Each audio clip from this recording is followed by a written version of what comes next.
एलएफएम person Kumar Raut और Koraput fire station में कार्यरत आ- आम 11:30 सुधा आम 112 गोटे कल आसला गोटे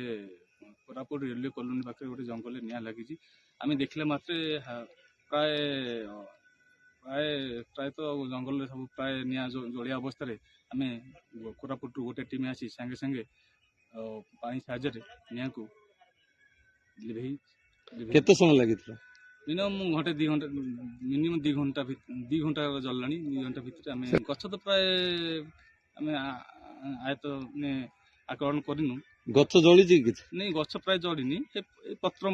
छोट छोट छोट पत्र पड़ी पत्र सब जली जाइए को आम सब तो आम जानिनु कि गोटे स्थानीय लोक कह कि जन गोटे अजना लोक निआं लगेबार संदेह कर आम तो निआं आज्ञा केत लगे आम संपूर्ण कोरापुट फायर स्टेशन टीम संपूर्ण प्रस्तुत अच्छु जिते निआं लगे आम संगे संगे लोक मानक सेवा देवु आम संपूर्ण तैयार अच्छे तो आज्ञा जानू कि बर्तमान आम फायर टीम आसी से निआं को आम संपूर्ण भाव आयत्त कर।